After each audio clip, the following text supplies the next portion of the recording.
Hello everyone, we're Group 1, and we're going to talk about the Ethiopian Airlines Boeing 737 MAX crash. The Ethiopian Airlines Boeing 737 MAX crash occurred on March 10, 2019.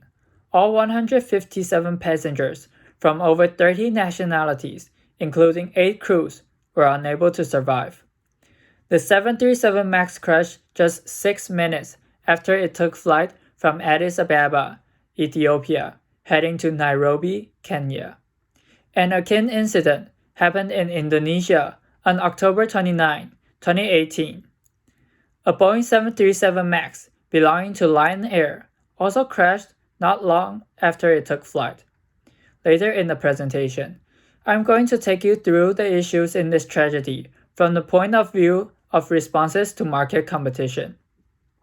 In spring 2011, Boeing's chief rival Airbus released a new fuel-efficient jet, whereas American Airlines, one of Boeing's exclusive customers for more than a decade, was about to place an order with Airbus. In order to win over American, with the pressure of Airbus on Boeing's back, they figured that they had no time to design a new aircraft, which would take a decade or so. Instead, they opted to upgrade their workhorse 737, hence the bore of 737 MAX.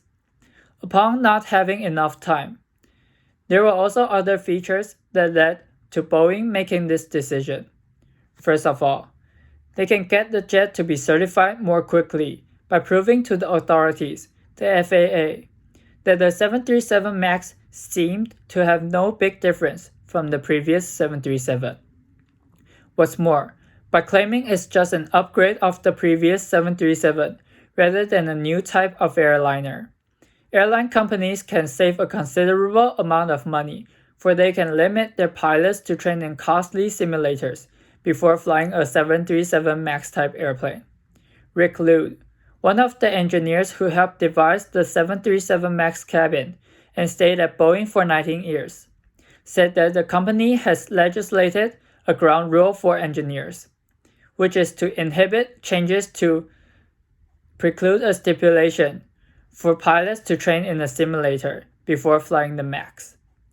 Any designs we created could not drive any new training that required a simulator, Mr. Luke said. That was first, he added. The company was trying to avoid costs and trying to contain the level of change. They wanted the minimum change to simplify the training differences, minimum change to reduce costs, and to get it done quickly. In addition, to cut down the cost and make 737 MAX more competitive in the market, Boeing sold some vital safety features that could have provided crucial information as options.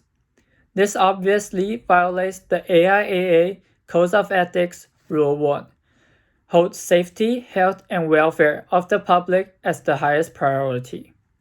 According to the Times, a warning light that would have alerted the crew to a disagreement between the MAX jet's angle of attack sensors was missing from both of the crashed jets, which would have been activated if the angle of attack sensors were at odds with each other.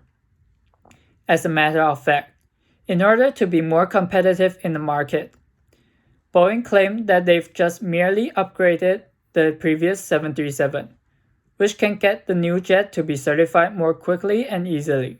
On the other hand, airlines can also save the time and money without training their pilots, and they've also made some safety-related features to be optional. If the airlines decided not to buy them, the cost for an aircraft could be lowered down. Both strategies led to this tragedy. Boeing designed the 737 MAX to be an updated version of the 737. Hence, they did some upgrades on the hardware of the airliner, such as equipping the planes with a larger engine and moving it a bit front in the wing, changing the plane's aerodynamics and the center of gravity, making the plane more prone to stalling.